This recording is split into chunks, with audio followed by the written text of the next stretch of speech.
Good morning once again, colleagues. How are you all? Good morning once again. I am Dr. Loy Parks. Feel free to call me Loy. I am the Leadership Development and Institutional Strengthening Specialist. Yes, a long name. With the Caribbean Center for Development Administration, otherwise known around the region these past 42 years of its existence as CARICAD. We are absolutely delighted to be sharing this May webinar series, Citizen-Centered Public Service Excellence.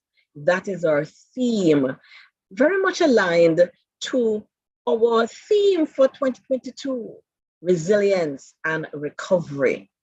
But before we get into the meat of the matter, this is a virtual learning experience that we offer under our continuous learning and development strategy.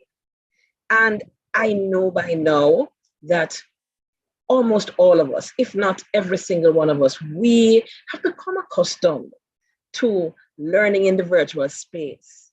But just want to then offer you a few reminders and tips that will help us to make this a good virtual learning experience for you. So you want to focus. After all, if you're not listening, you can't get the information and increase the knowledge. So you want to avoid the distractions. So close all the software applications on your device apart from Zoom. Mute your various phones. If you can't mute your phones, turn the ringers down. Remind your colleagues, we are going to be in this learning experience for the next, I would say, 1.5 hours. And so if they could just wait until that 1.5 hours is up to come and ask you questions, ask you to sign something, whatever it is. Sometimes bandwidth is an issue in this virtual learning space. So if you have an internet cable that's available, we encourage you to plug that in. No, you're not absolutely compelled to use your microphone, but we will give an opportunity for you for question answers and discussion later on. And if you want to use your microphone, it might be useful, to ensure you have a good working headset and microphone that's plugged in. All right. So you see this lovely map of our Caribbean region, and we're always curious to know, where are you joining us from today? Now, it might not be from within the region. It might indeed be from another country. Makisa is joining from Trinidad. So type in the chat where you're joining from. Marina, one of our alumni, PS Marina Jessame. Welcome. Elaine from Jamaica. Germain Joël Jean-Pierre from the Commonwealth of Dominica. She's actually going to be the one who will be closing our webinar series. So you don't want to miss that session.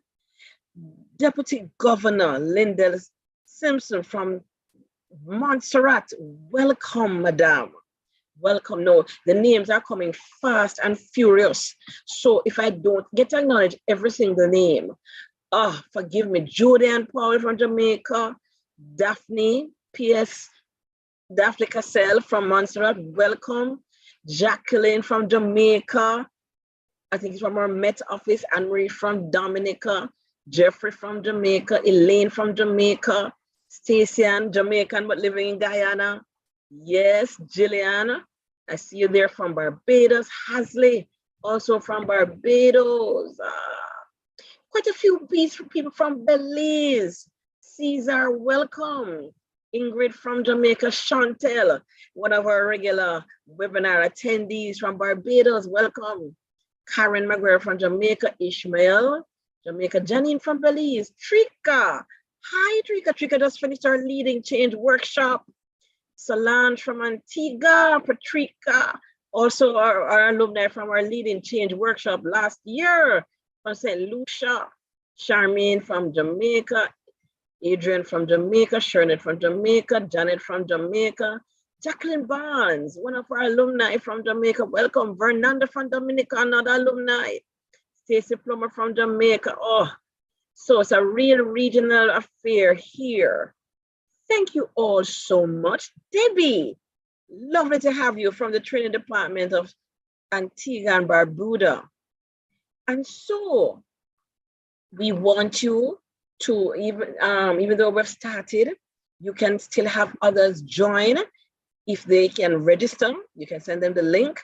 But another easy way they can join is to just check our YouTube channel. We are streaming live on our YouTube channel. So just go to YouTube, Caribbean Center for Development Administration, and they'll be able to join. Joanna from Jamaica, welcome also, welcome.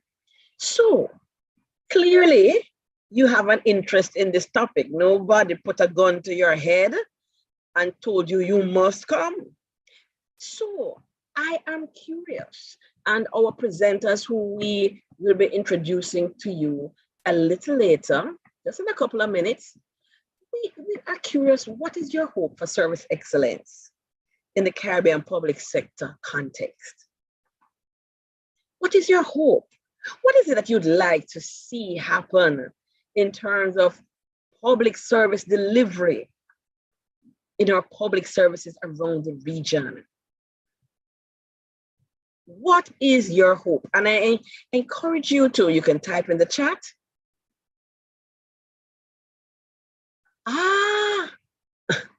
So Christine said she didn't have a choice. She had to come because of mind. Okay. So this was a learning opportunity that you have to come. But guess what, Christine? You will make it a choice. It's going to be that good. So I see some comments coming in the chat here. And so Stacey says better customer service, a more timely delivery of service. Yes, that's our hope. Danique is hoping for greater accountability. Oh, yes. Yes, because we are using taxpayers' dollars to, deliver these public services. Shernet is hoping for not just better, we want to exceed customer expectations. Jacqueline wants to see greater improvement in the delivery of service, a greater appreciation of the customer. Indeed. Marina wants to also see accountability in greater professionalism, reporting to the public. Yes. Daphne, define standards for core services and overall customer service responsiveness. Makisa she's keen on the excellence bit. Yeah, we're public service, remember that they are there to serve. Efficiency is key. I could not agree with you more. Couldn't agree with you more. Solange, a shift from the mentality that public service are what they are and that we don't have the right to better service. I rather agree. Customers have a right to better service. Indeed, it's absolutely essential for us to get better service, yeah?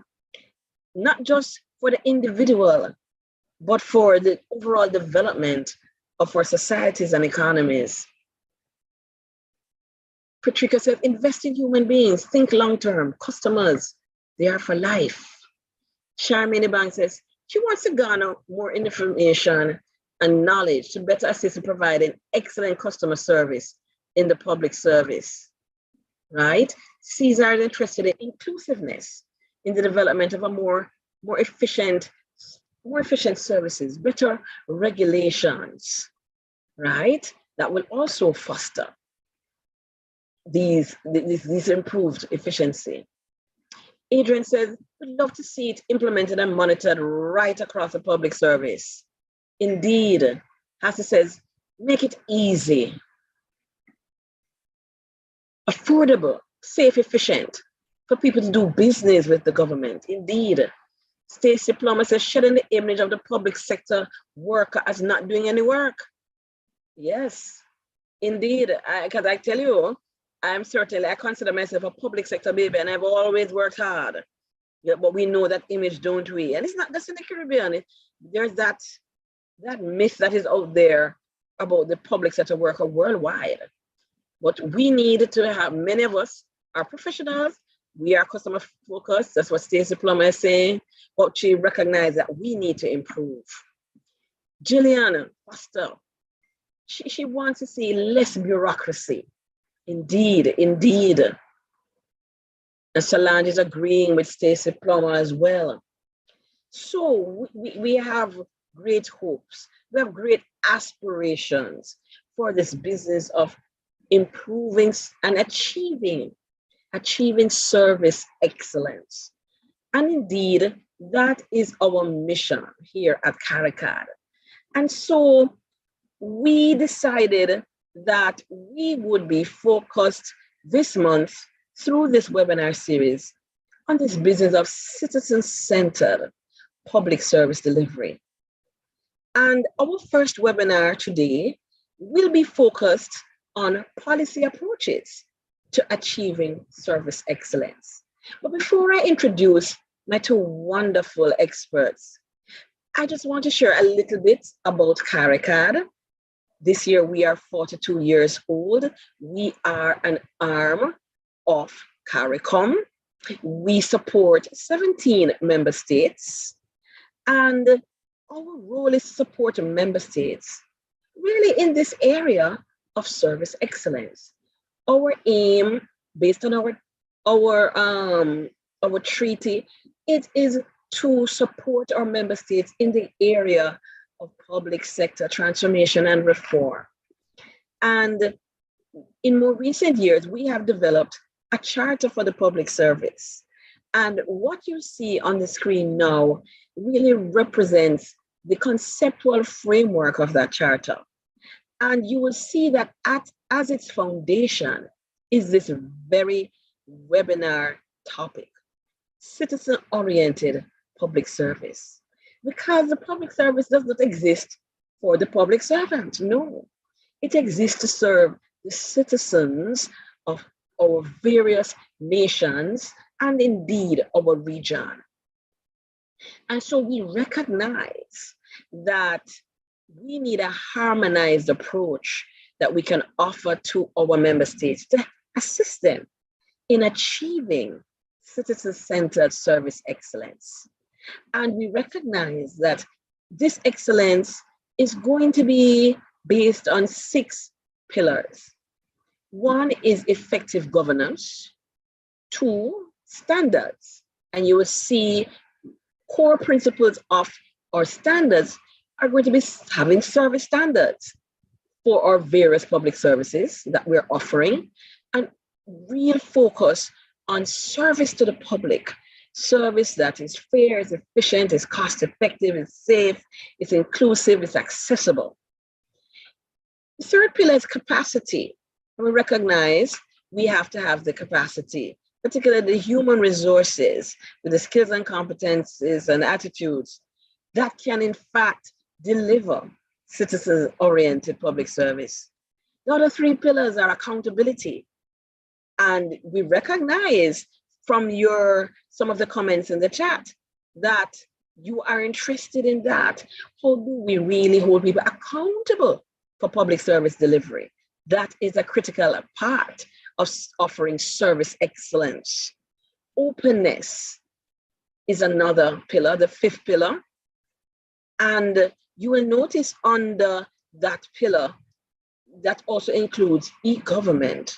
And we are very much going to be focused in this webinar about how can we use digitization effectively, properly, in a user-centered way in order to improve service excellence to our citizens. Last but not least, legislation, because we recognize that there has to be a legislative framework that is modern and that actually supports service excellence, supports things like joined up service delivery. Just to give an example, that will allow for service excellence, greater efficiency, cutting down on the steps and bureaucracy as we strive for service excellence. Now, as we come to look at this particular topic that we're looking at today, policy approaches for service excellence, we recognize that, in the 21st century in which we live, we in the public services are experiencing a number of challenges. And it's sometimes even a widening gulf between the kinds of contemporary challenges that we're faced with.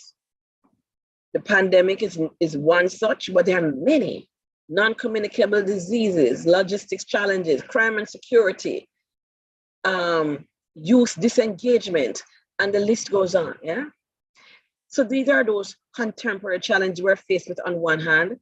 And there is, on the other hand, our ability as government to respond, whether in terms of our structure, our procedures, our methods, our tools, respond and handle these contemporary challenges that we're faced with. And these challenges are not isolated, they're interconnected, they're diffused with various complex economic and social patterns. There are blurred governance boundaries. And let's face it, one of the challenges we're facing is reduced trust. Trust on the part of the public in government right around the world.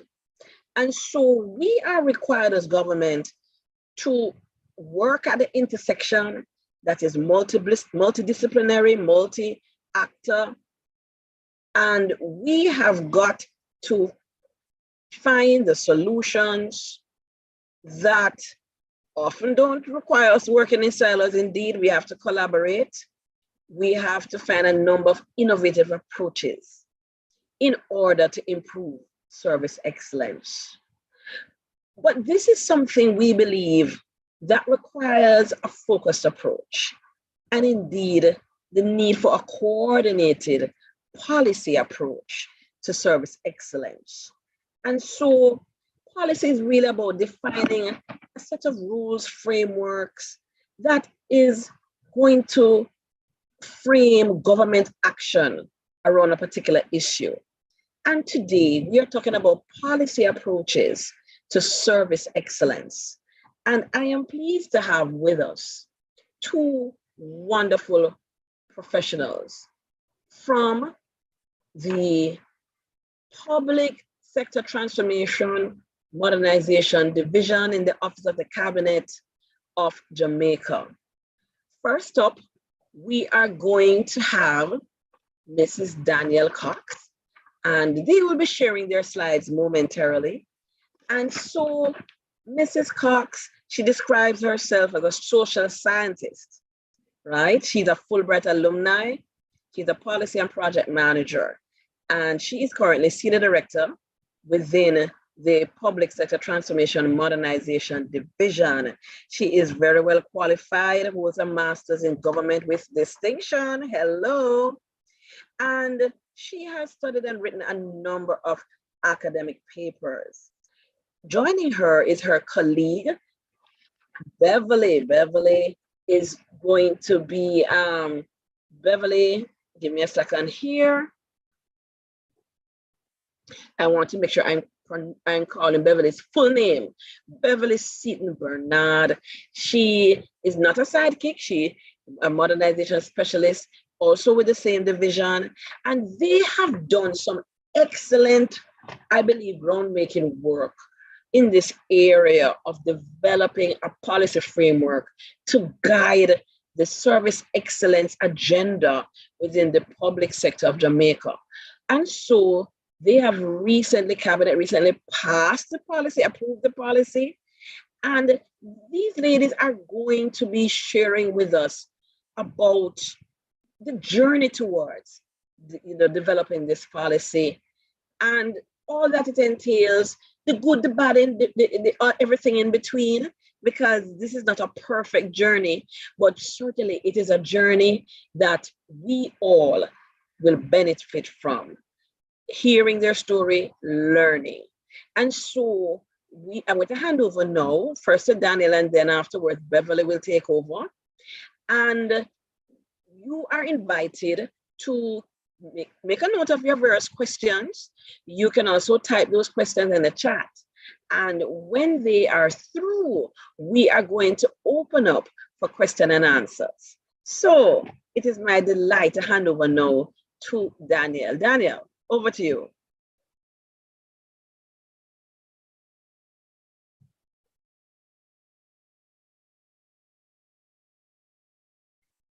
So Daniel, you can unmute.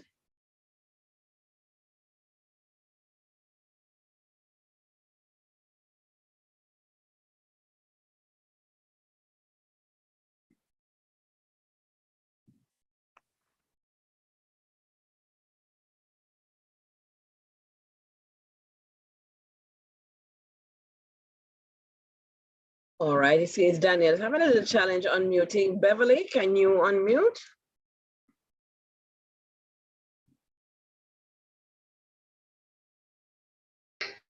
Good morning, colleagues. Yes, we're hearing you now. Fantastic. I am so sorry. The bandwidth is terrible.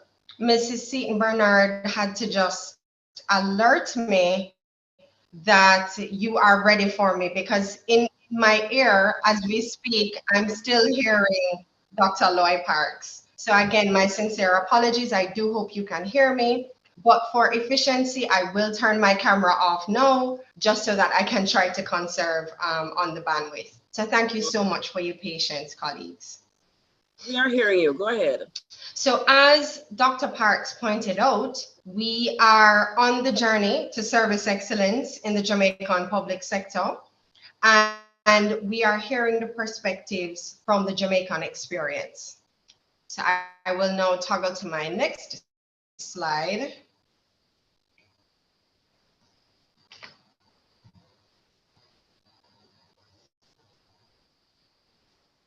So again, I'm having bandwidth challenges. Colleagues, I'm just going to ask that you allow me to move to Mrs. Seaton Bernard's desk to actually do the presentation.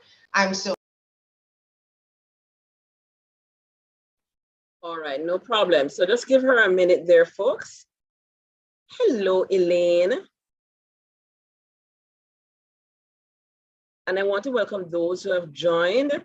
I see Mr. Claudel McKellar, Permanent Secretary in the Ministry of Public Admin from Trinidad and Tobago, is with us. Welcome, sir.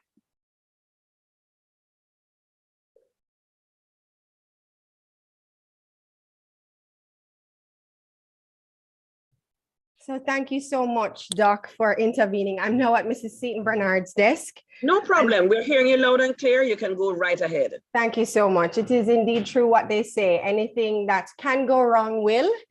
And this morning is proof of that. So thank you all for your patience. So quickly, this morning, our presentation will really get into the following areas. So what is service excellence? You know, why are we talking about service excellence with customer service, which most of us are accustomed to? What is that journey to service excellence that the Jamaican public sector has been on, and we are still on that journey? What was the process that attended the development of a service excellence framework for the Jamaican public sector? And then Mrs. Seaton Bernard will go into the issues that the framework and ultimately the policy, which now has institutionalized service excellence for us, will address. What are the benefits of this service excellence policy? She will touch on the pillars of service excellence, and ultimately, what lessons have we learned throughout implementation thus far, and what challenges may lie ahead for us? So what is service excellence? Very quickly, our policy and the service excellence framework defined service excellence as the delivery of services against established standards in a manner which effectively satisfies customers' needs and provides value for our citizens. And colleagues, I want us to focus on just a few of the key phrases in this definition. So firstly, the established standards, so that we know that there is a goalpost. So what are those things that we are working towards? Are all of us coalescing around the same kind of values and standards? Are all government entities operating at a particular level? Are those standards clear across the public sector? The other part I want us to focus on is where we say which effectively satisfies customers' needs. So it's not just about, as a public sector, giving any kind of service to our customer, but are we really meeting the needs of these customers? And as we know, colleagues, government provides services where our customers or citizens and those with whom we do business have no choice. And so we really want to be able to meet those needs effectively. And then the last part I really want us to hone in is that the component that speaks to the adding value for our customers. And colleagues, I want to pause just for another minute just to talk about what is that difference between service excellence with customer service. So very quickly, customer service has traditionally focused on the front office. So your receptionist, your help desk person, your security guard who meets you at the front with a smile. But what service excellence says is that we go above and beyond. It's not just about meeting those very basic standards, but actually adding value.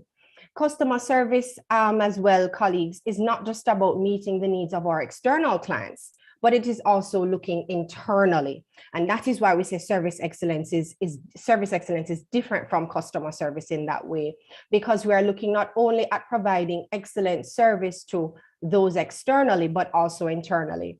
For example, many of us can relate to the fact that our accounts units and our HR departments, if they decided not to provide good service to us, then we'd really be in problems. So it's looking at it from two sides of the coin. So our journey to service excellence, colleagues, we began in the early 90s, in 1996, where we introduced the public sector modernization program. And at that time, that was the beginning of looking at setting up performance-based institutions, much like what we call government companies. So how can we set up institutions that are, based on performance? We have the introduction of CEOs, executive directors, who were charged with delivering exceptional service.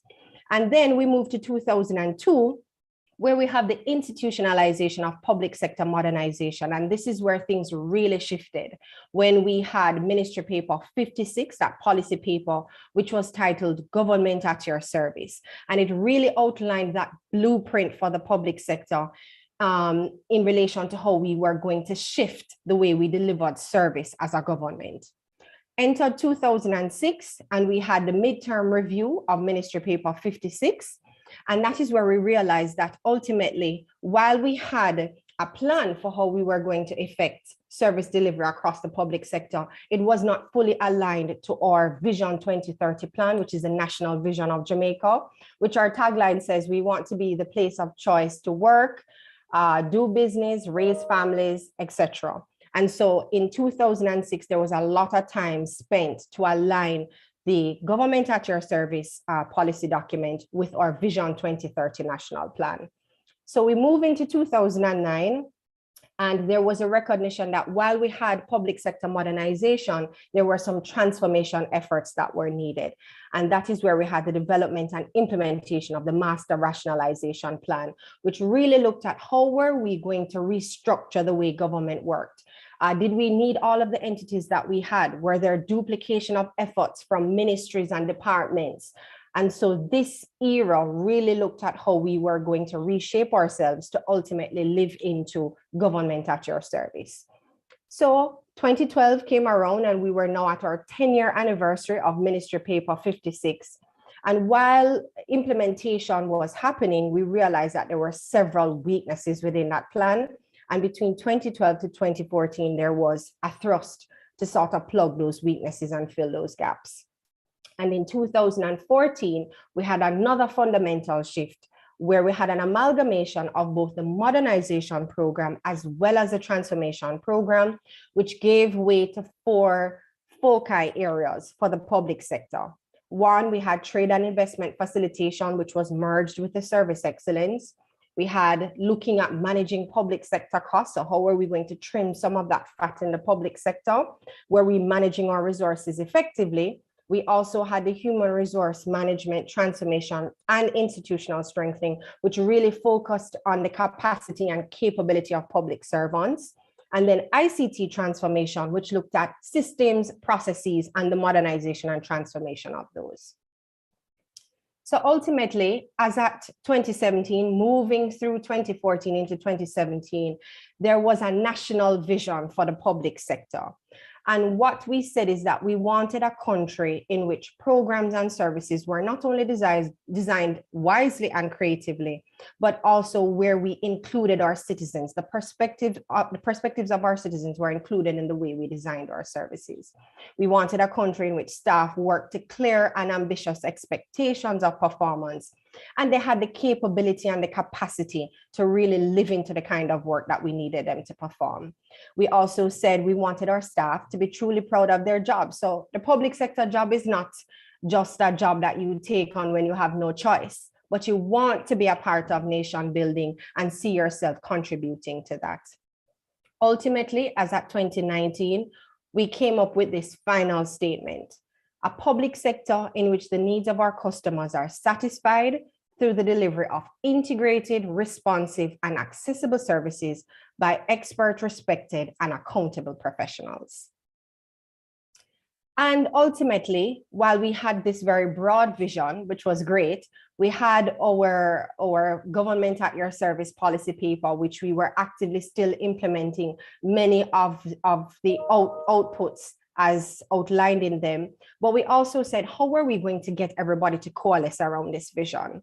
How was everybody in the public sector, how were all the institutions going to be able to fully live into this vision for our service, for service in the public sector? And we said we needed a service excellence framework. And some of the things that we had to consider were, again, Vision 2030. We also had to consider, well, we want an efficient and effective public service, but how are we going to do this? We still, again, had the outputs of government at your service, which also indicated that we needed to include our citizens more in the design and delivery of these services. And we also recognized that there was no overarching plan for effecting service improvement across the public sector.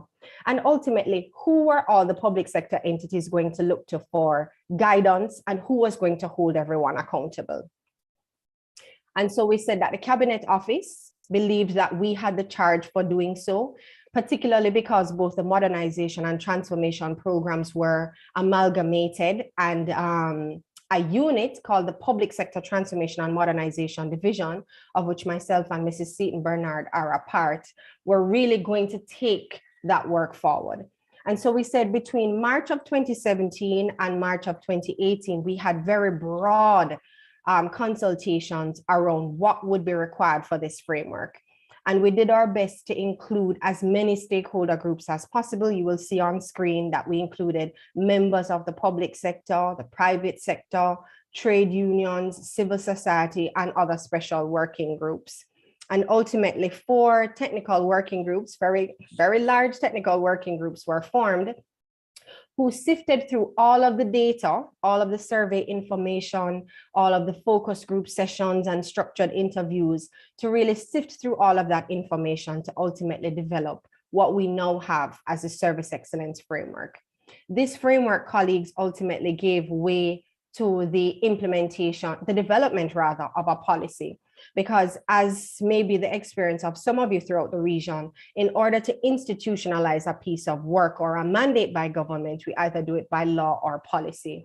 And that is where we decided that we needed a service excellence policy, which would provide the institutionalizing mechanism for service excellence in the public sector. So I will pause now to allow Mrs. Seaton Bernard to talk to you about some of these issues and to get into the areas around the policies development.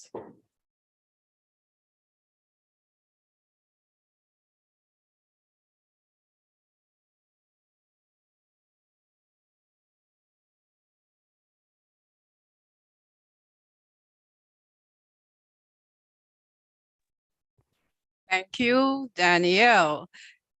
So just to continue, from the experiences in the public sector delivering government services, we recognize that there are a number of issues to be considered.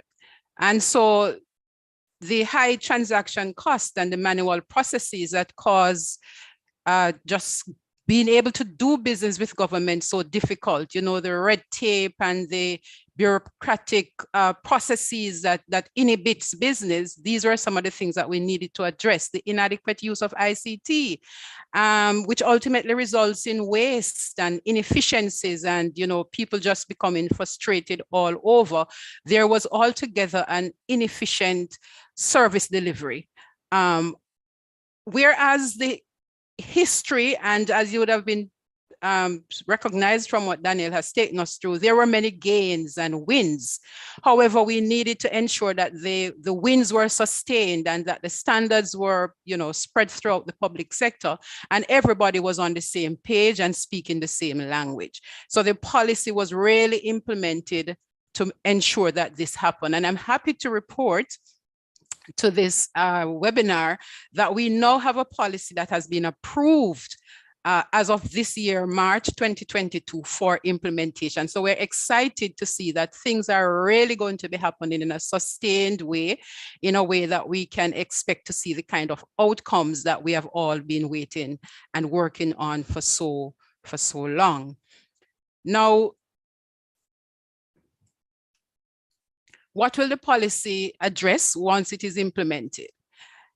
Institutionalization of guidelines and standards. This will help to promote service excellence throughout the public service, building and nurturing performance excellence culture, so that all public servants recognize that they are a part of the solution. They feel happy about being a servant of the public service and are happy to give their service. So performance excellence will be nurtured and engendered, and people will have the kind of attitude and behaviors and spirits that will help them to really perform, because their work will be recognized and they'll see themselves as part of helping Jamaica to achieve Vision 2030.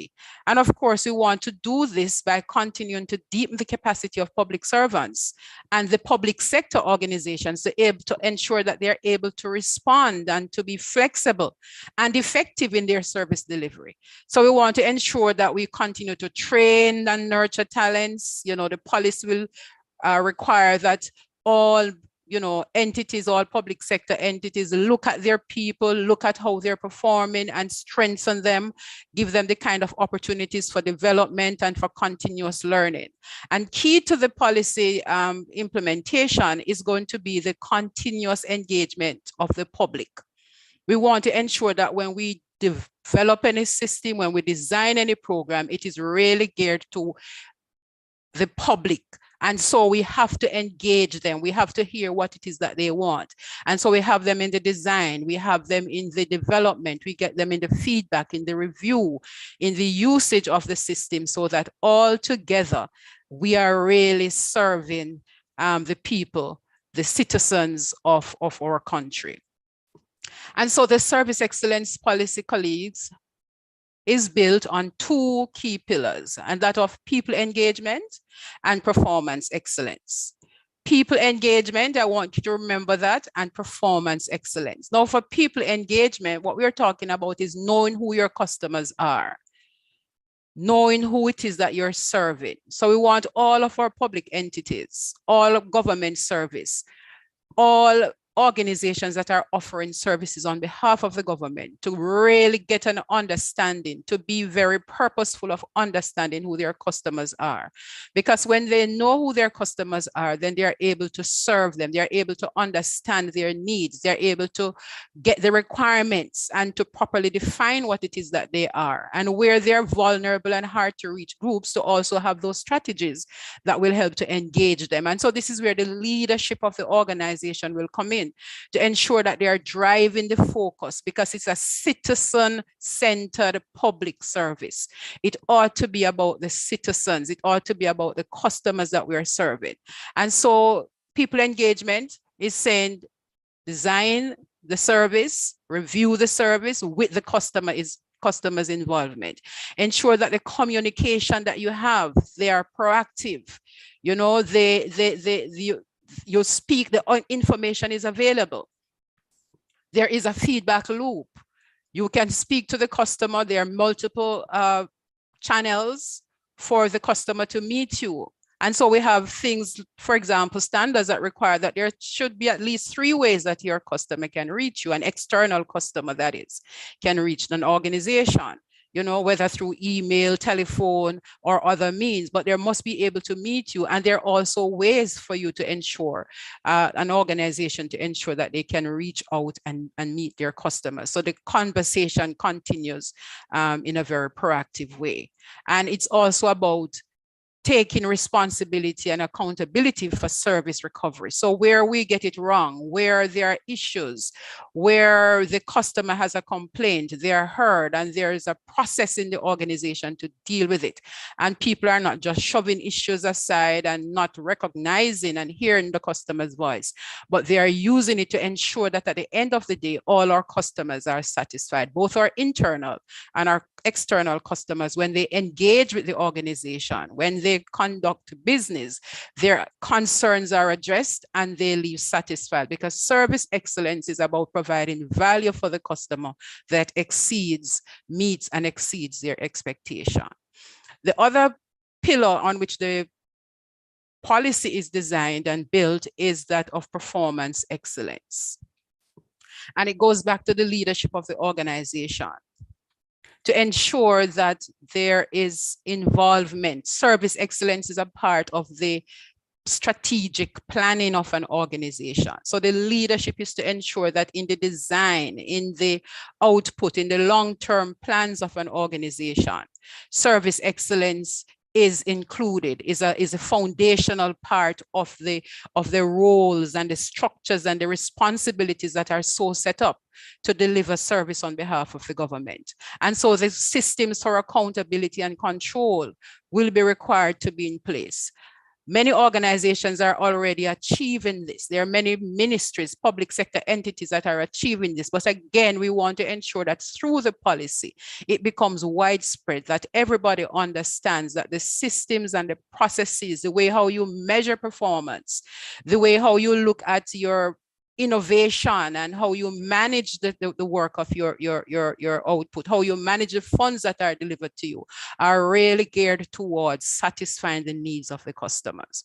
It also includes performance excellence, that is, includes the talent management, building the capacities for excellence, looking at your people, understanding, knowing what knowledge is required to serve, to deliver, making sure that we are always providing the best service, ensuring that the processes that we're using in the delivery of service are appropriately managed, the resources are effectively managed, and we can ensure that we are always getting from our stakeholders and managing the stakeholders' expectations, their input to,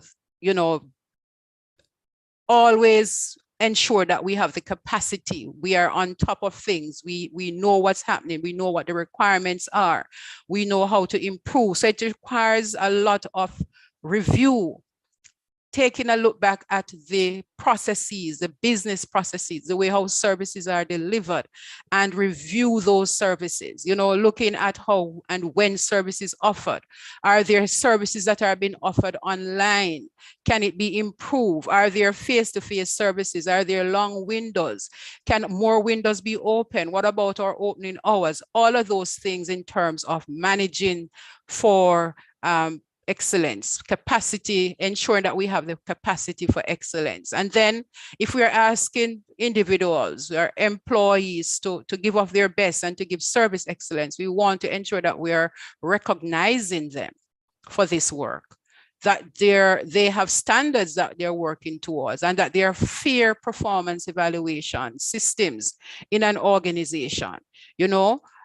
People are recognized and rewarded for their work, and there are models of excellence that they can mimic and emulate and provide the kind of service that we want. So the rewards and recognition, the promotion of excellence culture, of an excellence culture, is critical to us realizing, what we want to see realized for service excellence. Is critical to the outcome of achieving service excellence in the Jamaican public sector.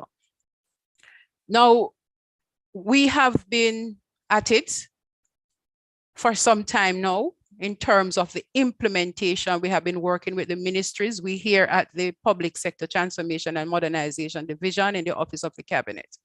And we have recognized that it's not an easy process. It's not an easy thing to have the kind of culture shift and to move away from the basic customer service delivery. And so it takes a lot of support in an entity, you know, providing the kind of technical support and guidance that is necessary. What is critical and important is that there is the desire of many organization leaders in the public sector, their desire of many of the staff, the public servants, to see a change. They recognize the need for change, and so they are willing to do the work. What we have learned so far is that having those stakeholder-wide consultations in the design and the development of the framework and the policy and the program itself is very critical to where we are now. It's very critical because we are able to get from the basic, from the foundation, those information, those feedback, you know, getting all the voices in the design. We recognize that without that, we would not be where we are now, having successfully completed a framework, a policy, and a program for implementation. Those feedback, that feedback that we got from the consultations, from all the consultations, from the head of entities, from the staff, from the general public, were very critical to ensuring that we're able to develop this framework, that one that will meet the needs of all of our stakeholders and to drive and sustain the kind of change that we recognize. Now, one of the lessons that we have also learned is that although the ministry or an entity is required to develop a 5-year plan for service improvement, there should still be room for innovation, you know, to ensure that even as there is a plan that is being developed and being implemented, there's still space for flexibility, there's still space for innovation. And as we learned from just going through the pandemic in the last 2 years, a lot of ministries had their improvement plans. And if it were that they were not flexible, because the plans did not, whereas might have incorporated some of the things of it and the changes that they had to implement to maintain customer service delivery, to maintain and improve delivery of service, would not have been at the point. So it's as if the pandemic became a catalyst to push them forward and to have some of these things implemented even before they would have started to look at them. And so flexibility and being able to, you know, just pivot when needed is also critical for an organization to look at. So the plans themselves are not to be fixed in stones, but to be, you know, such that if we need to look at more options, how do we access? If we need to look at the schedule, how do we reschedule service delivery? How do we maintain communication with our customers who can no longer come in face to face? You know, things like those we recognize were very important for an organization to continue on their path to service excellence. Now, staff training, we also recognize is a very critical component of the success on the journey to service excellence. And not just having the staff being trained, but trained in areas that they'll be able to apply on the job with some amount of immediacy. We recognize that it not only helped to inspire the staff and for them to want to deliver more, but they now felt that they were more competent to take on the new requirements of what they were expected to deliver as part of their job. Involving the customers in the planning and the design and the implementation of the service that will impact them. This is a most critical component, and it was highlighted already in the pillars of people engagement. But as a lesson learned, we have recognized its very, very critical place that it has to play in ensuring that any service we design, any option, any solution that is being developed should be done with the citizens' feedback, with the citizens' comment, with the citizens' input. All customers should be able to input and to give their stake in it. We have also learned too, and this is something that we are still struggling with, that there are some entities, some individuals, some leaders who still have a misperception as it relates to the distinction that we're trying to make between service excellence and just customer service. Because we are saying for service excellence, we want to also ensure that the systems, the processes are so designed to support the delivery. Now, where we have people who are still struggling, where there are organizations that are still struggling for that mind shift, to understand that we are shifting from customer service to service excellence. We're also recognizing that the supporting systems and the processes to support the change are also slow. So because they still think it's just a smile at the door and a good morning, the necessary structures and systems and roles that must go into place, the review of the processes are also slow in coming. And so some entities are further behind than others who are much further ahead, having understood and bought into the idea of this very important change in the public sector, how we are now centralizing and making the customer the center of all that we do, all the considerations that we have to make in our designs and in our implementation. It goes to say as well that strong sponsorship by the organizational leadership is needed, is critical. It's very important that the leadership of an organization rallies around and sponsors the change that is necessary to ensure that the culture shift is driven and to get the buy-in from the rest of the staff. So we're a leader, we're a head of entity, a PS, you know, all the senior management people, where they do not support, for lack of a better word, the change that is required through the policy implementation. We are also recognizing that the staff and the people and the culture in the organization is also struggling to move ahead. And then we hear from the staff about competing priorities, you know, not being able to carry out the planning activities, not being able to take the time to develop a proper or robust plan for service improvement. Because again, if the focus, if the support and the sponsorship from the leadership is not provided, then individuals would not, do not feel themselves compelled and dedicated to do the work that is necessary to complete a service improvement plan for their entity. And again, we are, you know, requiring that as a part of the planning process, as a part of the strategic plan, the operational plan, and the work plan, that service excellence activities and actions should be included. And then this will have the staff, you know, who are required to do the work, to do the groundwork, to look at the processes, look at the organization's output, look at how they deliver service, and to develop those planning strategies, those improvement strategies rather. They will now see it as a part of their work. It will be embodied in their work. And as you know, the old saying says, what gets measured gets done. And so if they believe that they're doing a job that is going to be measured, that they will be recognized for the work, then the activities and their efforts will be improved. So these are some of the lessons that we have learned so far that we want to share with you. And, you know, we are continuing. I believe that there is a strong desire within the Jamaican public service for service excellence. I believe that a lot more of the public servants and the leadership in the Jamaican public sector want to have service excellence as a part of their, you know, hold thrust on how they deliver service.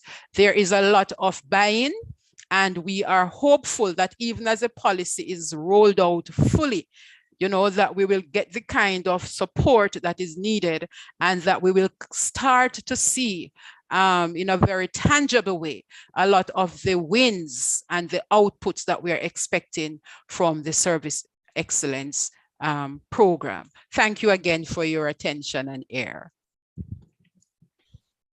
Thank you so very, very much. Very insightful, lots of food for thought. And we are going to open up right now for questions and for comments. And there was one in the chat from Dion Jennings. I believe Dion is with Labor and Social Security in Jamaica, if my memory serves me correctly. And it's not really a question, but you know, she had a statement really that perhaps you could respond to, either Daniel or Beverly. And that has to do with the need for our plans, our strategic plans, to be dynamic so that they can be responsive to unforeseen, you know, circumstances such as the pandemic, just to give an example that is top of mind globally. And what are your own thoughts around the alignment of our plans to service excellence and having that inbuilt agility, flexibility when circumstances change? Either of you can respond. So I will try to jump in quickly, Doc. So certainly, thank you, CT Jennings, for that question. Indeed, the aim is to have our plans be more dynamic, but to also share that the Performance Management and Evaluation Branch, PMEB, who is our neighbor at the Office of the Cabinet here, they're on compound with us, have actually incorporated 5 of the 9 service excellence dimensions in the preparation of the strategic and operational plan templates. We aim to continue that work with them so that all of the service dimensions are incorporated. But further to that, there is a shift to be more agile as a public sector broadly, and both the Public Sector Transformation and Modernization Division, which we are, as well as the PMEB, intend to work together much more closely to ensure that the operational and the strategic plans reflect that sort of need to be more agile. I can also share that there is underway a development of an integrated results-based management policy, which also is attempting to ensure that that sort of agility and flexibility and the dynamism is accounted for in working through the op and strategic plans. I'm not sure if that answers your question, but I hope it starts to even in a little way. No, indeed. And just to point out that the results-based management strategy that Daniel just referred to is not unique to Jamaica. This is a CARICOM initiative, by the way, and so it is actually being rolled out right across our member states, all right? Marina was asking about a copy of the document, and so, well, one, the slides from today's presentation will be emailed to all registrants. But the actual policy, document, the Cabinet Office currently working to have a user-friendly version that will be publicly available. It's not available yet, but we undertake to disseminate that to you, to all the webinar registrants once that is available. All right. Now, there is a question from Solange in the chat.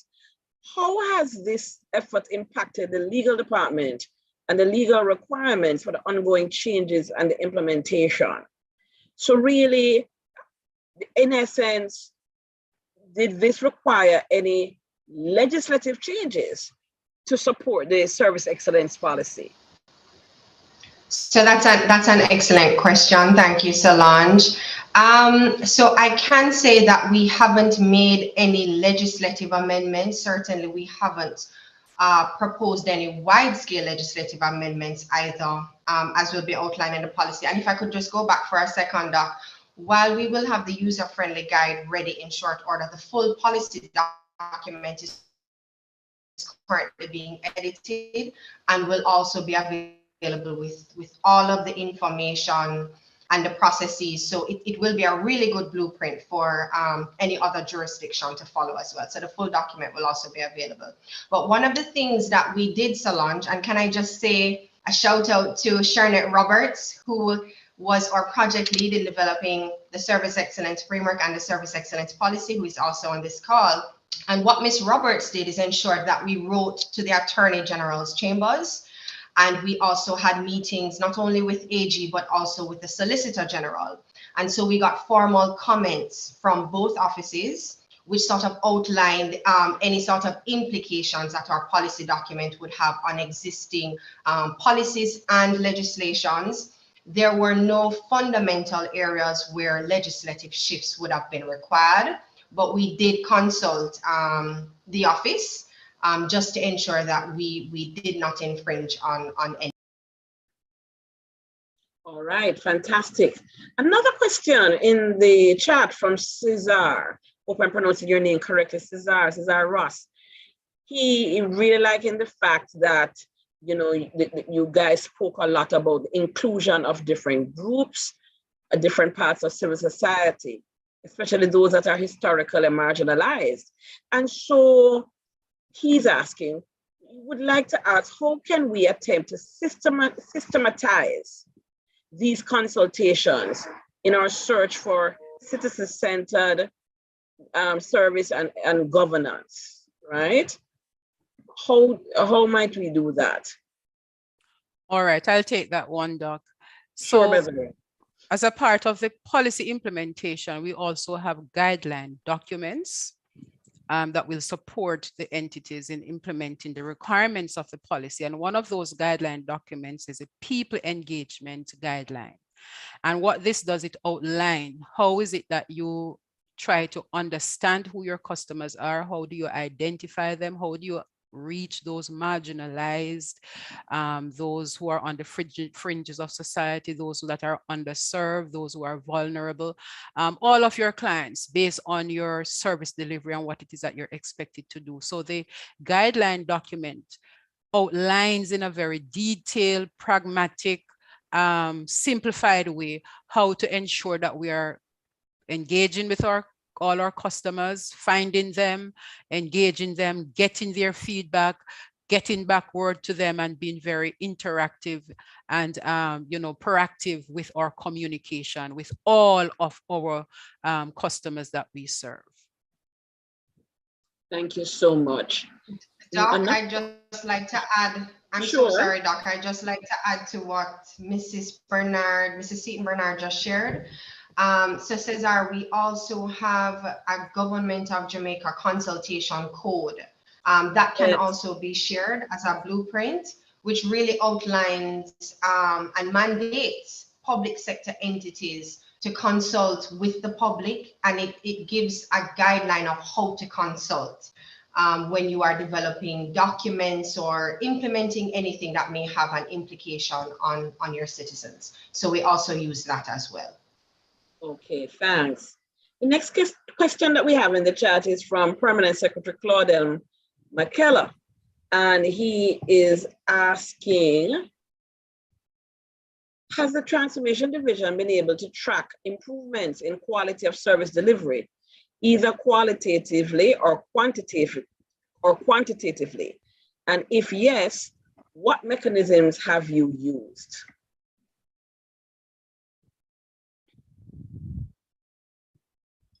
And I say similarly, a similar sort of question is asked by Sandra Diaz-Cadle about impact assessment activities. So you could take those questions. Thank you. Thank you for the question. Thank you. Yes, so one of the very pivotal things that took place in 2014, 2015 was when a government-wide assessment was done of where customer satisfaction was in the public service. This was done by a consultant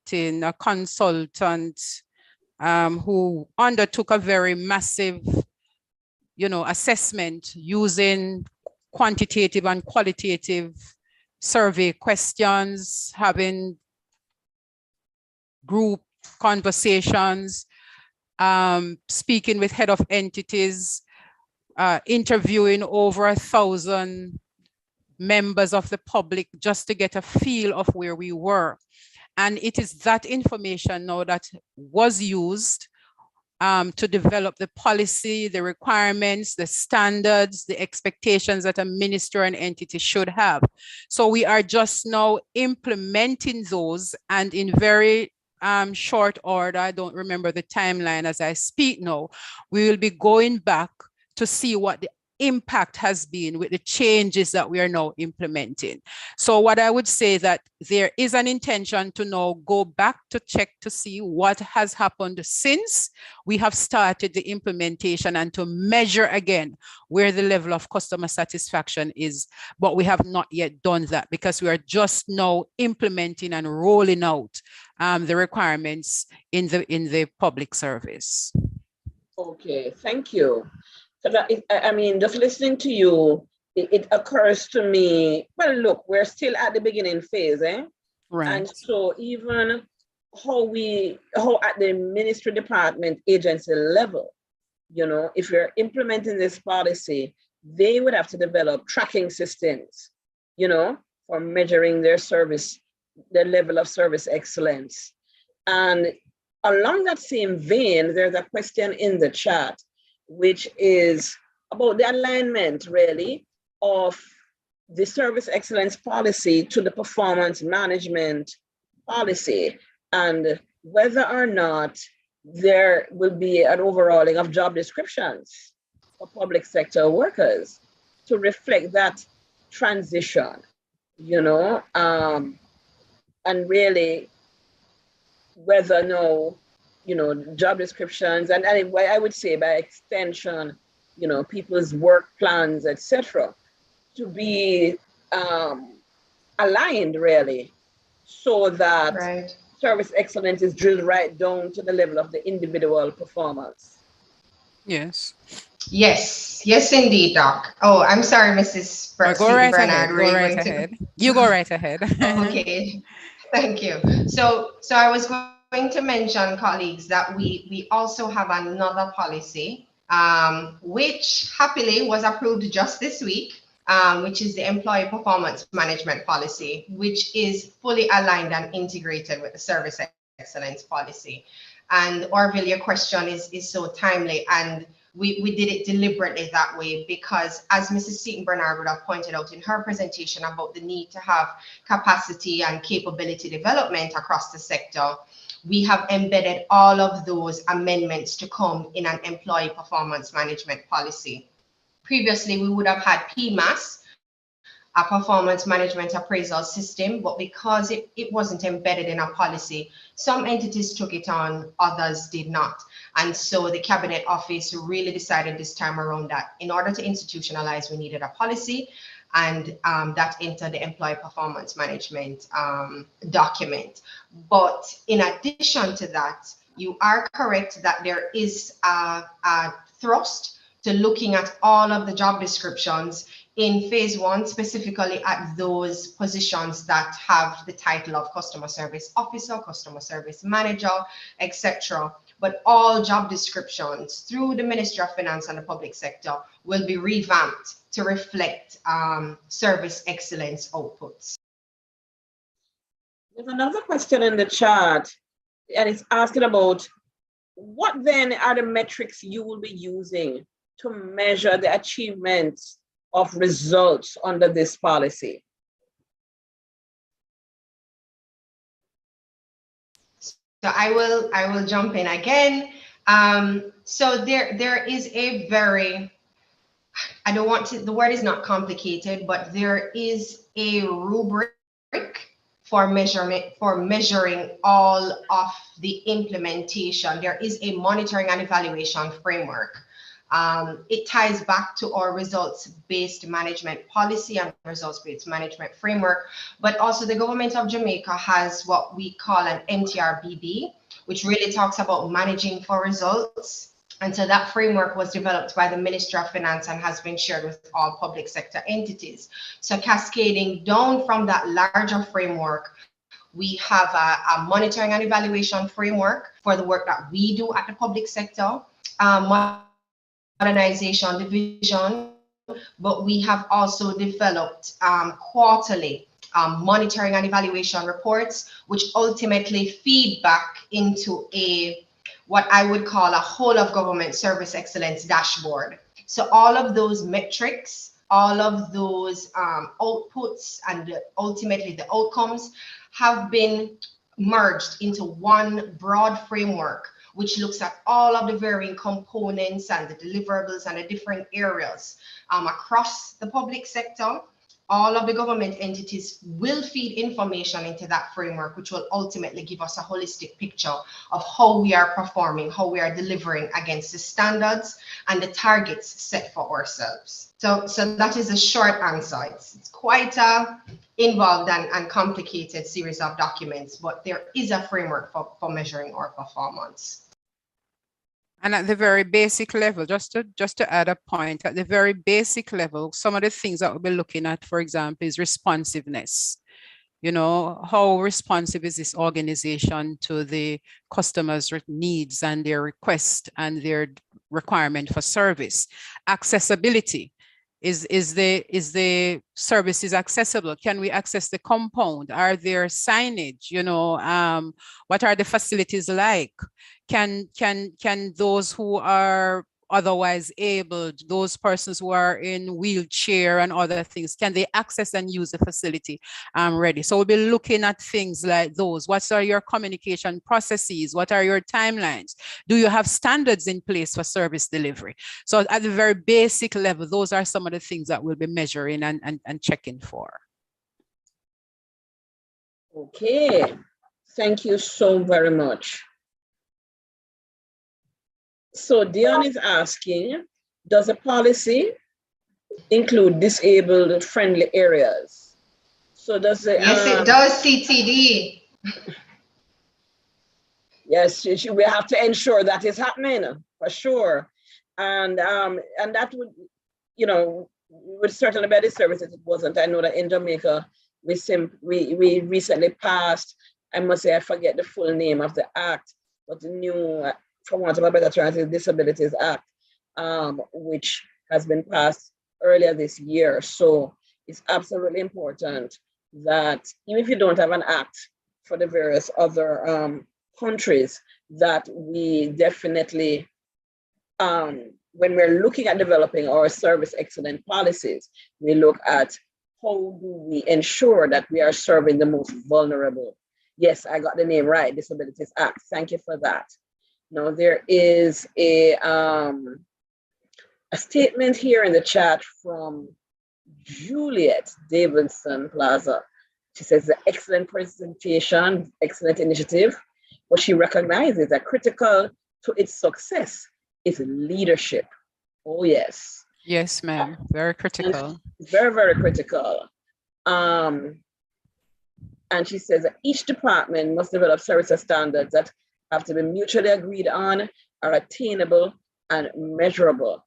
And so I am curious about whether, as you are seeking to roll out this policy, whether you guys have done any capacity gap assessment, training needs assessment around, you know, because I believe implementing such a policy requires a range of skill sets, you know, the ability to look at how we design services, maybe how we re-engineer business processes, customer service, maybe how we develop these kinds of, you know, service measurement standards and methods and methodologies, and how we implement those, and how we have to tailor those things based on the unique needs of a particular ministry, department, or agency. So has that been done, or or if it hasn't been done, is that on the table?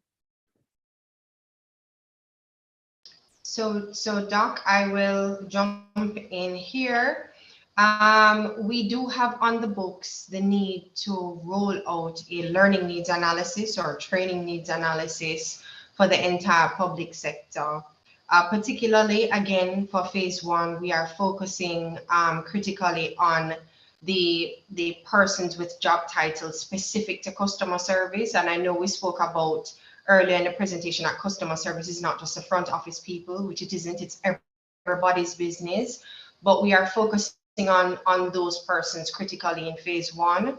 But we do have in our current operational plan the rollout of a learning needs analysis to be done to ultimately design a professional pathway, or what some of us may know as a competency framework specific to service excellence professionals. But also, Doc, you mentioned that the unique set of competencies may not just be customer service focused necessarily, but there may be other technical competencies that need to be built in order to sustain this framework. And those are some of the things that we're hoping that the learning needs analysis will bring to the fore once we roll out that particular initiative. Thanks. Corinne is asking, is there any software platform that is either being used or will be used or being contemplated to collect or manage performance data?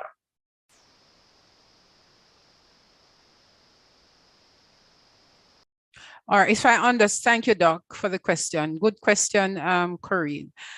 So from my understanding of the question, the performance data of the ministry will not be using a software, so to speak. Yes, indeed. There is, specific to the question about performance data, there is. Okay, go ahead. So, Kali. Yes, I'm hearing you, Daniel. Go ahead. Sorry. I was going to speak to the monitoring and me. evaluation framework, and then regarding the CRM. So go ahead. I might have misunderstood the question. So no. You interpreted it correctly, but I'll allow you to speak to the CRM. But I was saying specifically on the performance management side of things, we do in fact have a software. So the performance management evaluation branch of the Office of the Cabinet uses a software called Cascade. And that is what is used to integrate the performance data from all the ministries, departments, and agencies across the government of Jamaica. They feed that information into the software monthly and quarterly. And then the PMEB, the Performance Management Evaluation Branch, uses that data to then report to not only the Permanent Secretaries Board, but also the members of the cabinet. And Mrs. B, I'll allow you to speak to the CRM. All right, so the CRM that is being contemplated will also gather data. So customer relationship management system that will be implemented government-wide to also collect data on the performance and the results that would have been uploaded in the system, to also as part of the monitoring of the performance of the organization. So it capture, complaints, will capture requests for service, and we will be able to track how a ministry is able to provide and satisfy the requirements of the citizens based on how they come in, how they monitor, how they handle the complaints, and so on. Okay, thank you very, very much. And we still have a little time left for another question. Danique has just put something in the chat here. She says, first and foremost, it's an informative presentation. If there are improvements within the system, what or how would they be transitioned to private sector to access service excellence across the board? No, Danique, I must confess, I don't fully understand the question, but let me, Danique, I'm going to ask you to unmute. I'm allowing you to unmute yourself. You can go ahead and unmute and just clarify your question for us. Sure, good morning. I am not from the public sector. So as we are speaking about service excellence, I realize it's being generalized in the public sector. So I'm saying if there is improvements where service excellence is achieved within the public sector system, what ways can it be transitioned into private sector? So that way we have service excellence across the board and all areas.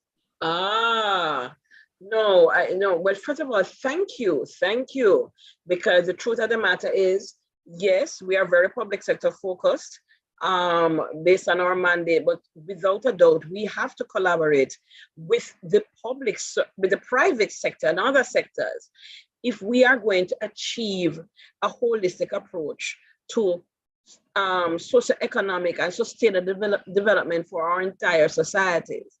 And so you are correct, because a lot of our services require interface with the private sector, maybe just to give an example, or the banking system, etc. So how do we then? That's an interesting one, and I suppose there's no one right answer to that. I would allow our ladies to share, Beverly or Dana, to share their thoughts. My own thought on it is that we need, as a part of this whole collaboration, and stakeholder consultation, that part of that should be a deliberate attempt to partner with our private sector counterparts. And so we get a mutual understanding, what you need from us, what we need from the private sector. And we can collaborate, for instance, around capacity building, initiatives around customer service and service excellence, and there are lots of opportunities there. Either Daniel or Beverly, you want to add your This is Mrs. Seaton Bernard's baby. Oh, yes. This is Mrs. Seaton Bernard's baby, dog. So I'm gonna let her speak to it. We do have a solution. Mrs. B? Right. So thank you. Thank you, Danielle. And I was just saying, Doc, you really have the answer. And so, yes, already we have a memorandum of understanding with the private sector organization of Jamaica. And this is to do the very thing that you have said, to look at some of the processes, capacity building, to share best practices. And so it's a teaching and learning undertaking with the public and private sector that we are looking forward to have, fully implemented within very short order, because like I've said, the MOU is already established and the private sector is also on board, and service excellence is really impact their bottom line. And so they really do have a stake and an interest in seeing to it that service is delivered to the Jamaican public on a whole, whether through it be the private or the public service. And them being customers of the public service, again, is important for us to also get it right. And so we'll be collaborating, we'll be working, and as part of the consultation processes that we have, they are also included in all of the conversations and the discussions. Thank you so much. There is a question in the chat from Michelle from Grenada, and she is from the Office of the Prime Minister, a policy analyst there. And she's really asked with a number of questions, really, but they're really centered around what has been the level of employee buy-in into this policy thrust around service excellence, and whether or not have you had to differentiate your approach when dealing with permanent, public sector workers as opposed to those who are employed on contract? And last question is, what's the timeline for fully implementing this policy? So let me thank you for the question as well.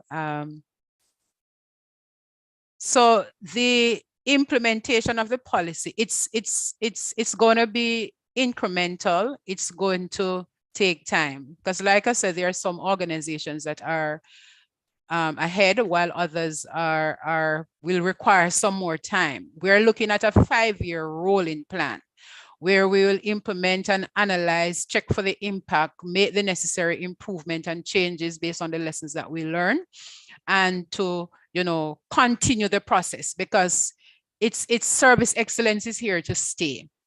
So we're not going to implement and leave it. It's going to be a continuous, ongoing, incremental process for a long time to come. And we anticipate that there are going to be some levels of resistance.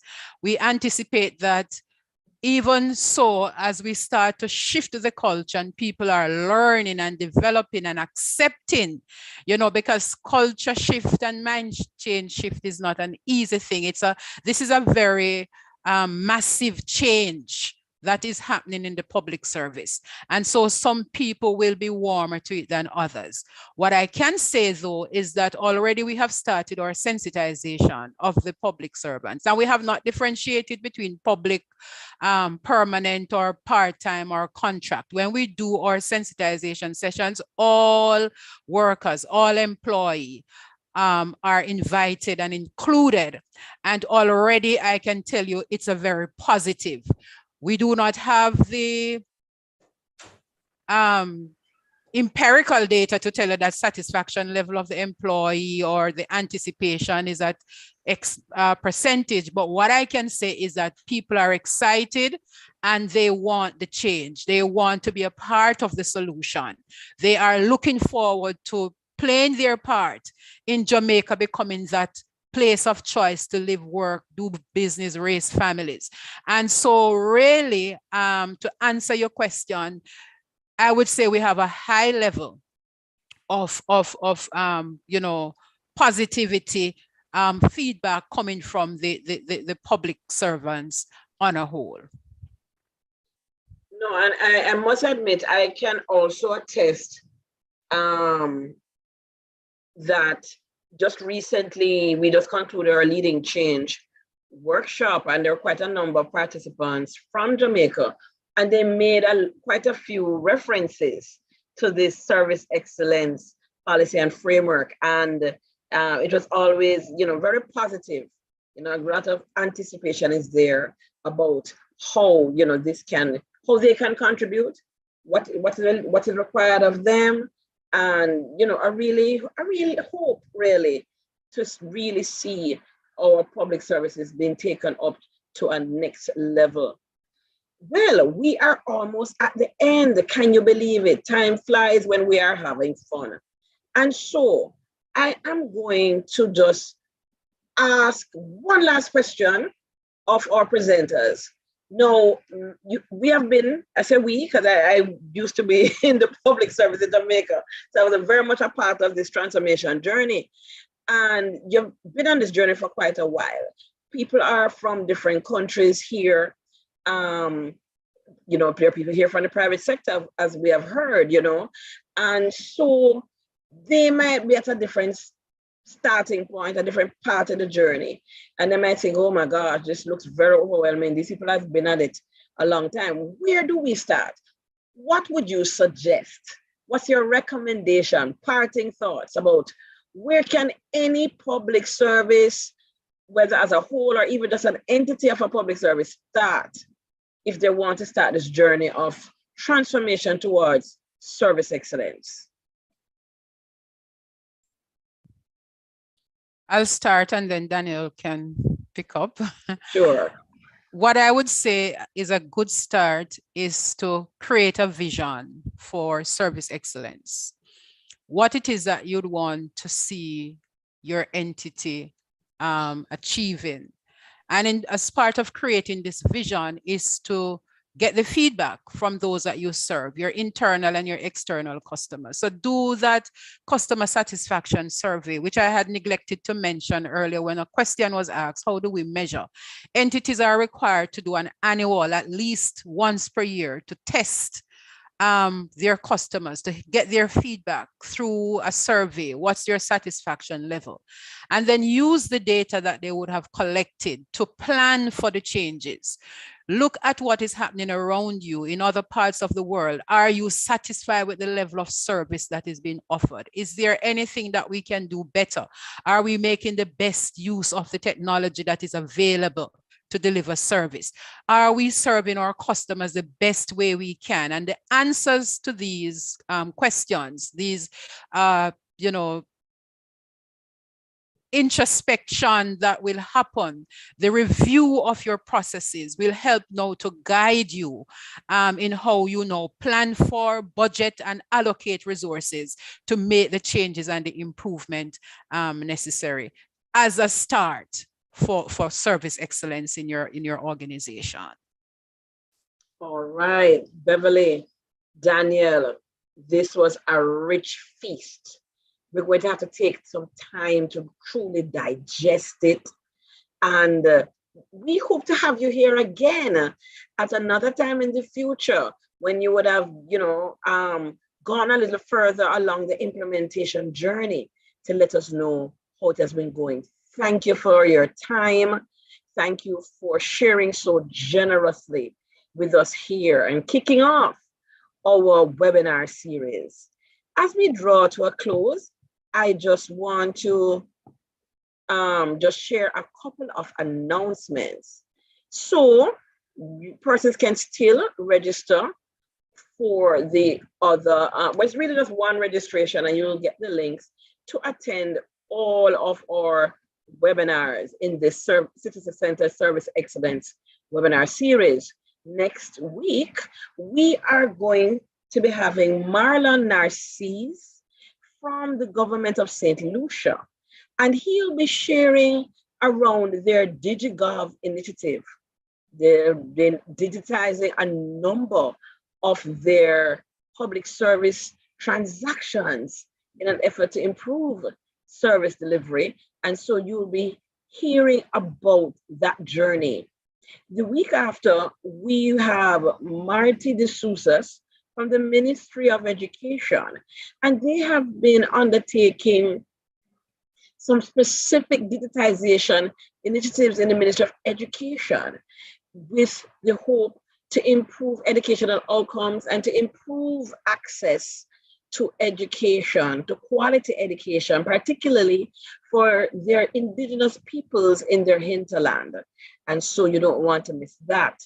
And then rounding off, we will on May 25 have Dr. Germaine Joël Jean-Pierre from Dominica.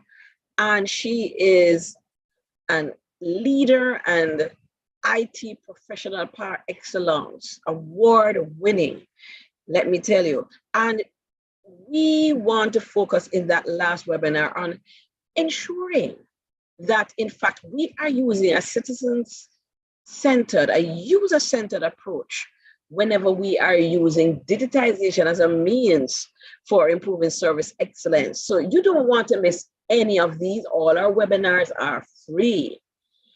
Also, we are about to put out our call for applications for our mid-level leadership development program for 2022. That will take place between September to December. This is one of our virtual leadership programs. And integral part of that leadership program, we also focus in that program on leadership for service delivery, design thinking, and how we can actually implement service improvement. So you want to start to build capacity in that area, this is a program for you. And so you can email us at info@caricad.net for details. I guarantee you, you do a good search for the quality of that program and all that you get, it is absolutely more than value for money.